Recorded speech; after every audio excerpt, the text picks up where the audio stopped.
लेकिन आज चर्चा का प्रमुख बिंदु ये है कि ये अमेरिका के सबसे अमीर राज्य कैलिफोर्निया में आग ने अपना भयावह स्वरूप सबको दिखलाया है।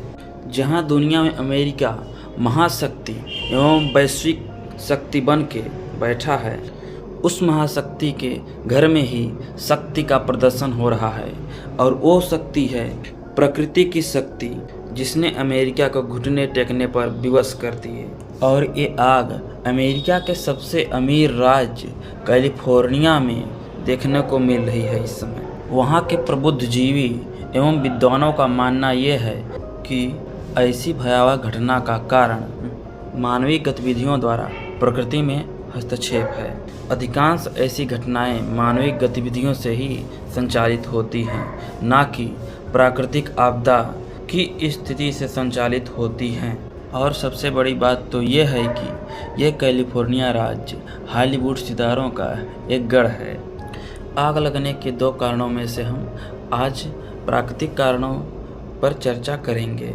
दोस्तों, शीत ऋतु के समय उत्तरी अमेरिका महाद्वीप के ग्रेट बेसिन क्षेत्र में उच्च वायुदाब का विकास हो जाता है तथा इसकी तुलना में कैलिफोर्निया राज्य अर्धशुष्क एवं गर्म तथा उष्ण क्षेत्र होता है। और हम ये जानते हैं कि हवाएं उच्च वायुदाब से निम्न वायुदाब की ओर चलती हैं। इसी कारण जब हवाओं का रुख समुद्र की ओर होता है तो मध्य घाटी में पड़ने वाले कैलिफोर्निया राज्य में जब हवाएं पहाड़ों से नीचे उतरती हैं तो हवाएं इतनी संपीड़ित हो जाती हैं कि वह गर्म होकर शुष्क हो जाती हैं। ये शुष्क हवाएं जंगलों को भी शुष्क कर देती हैं। जब ये शुष्क हवाएं अत्यधिक वेग से जंगलों से होकर गुजरती हैं तो आग लगने की संभावना अत्यधिक बढ़ जाती है।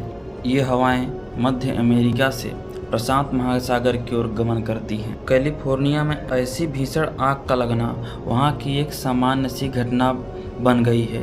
इसलिए दोस्तों, चिंता करने की कोई बात नहीं है। लेकिन हाँ, यदि हम लोगों ने चिंता नहीं किया तो हमारे आने वाले सुखद भविष्य पर खतरा मंडराता रहेगा।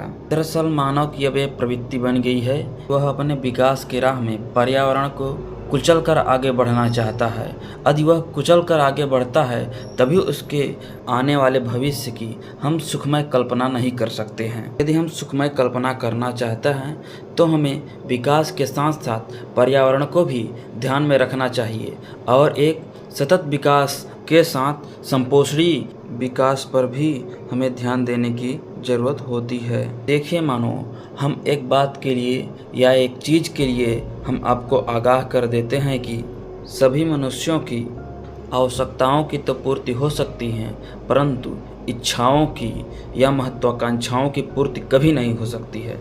इसलिए हमें अपनी महत्वाकांक्षाओं को नियंत्रित कर आगामी पीढ़ी को केंद्र बिंदु में रखना है। तो हम भारतीयों का नारा भी तो वैश्विक नारा है, जहां हम वसुधैव कुटुंबकम की बात करते हैं, अर्थात संपूर्ण वसुधा ही मेरा परिवार है। इसी कंटेक्स्ट में एक इंग्लिश स्टेटमेंट है कि one earth, one family and one future, अर्थात हम मानवों का एक ही धरा है, एक ही परिवार है और हमारा एक ही भविष्य है।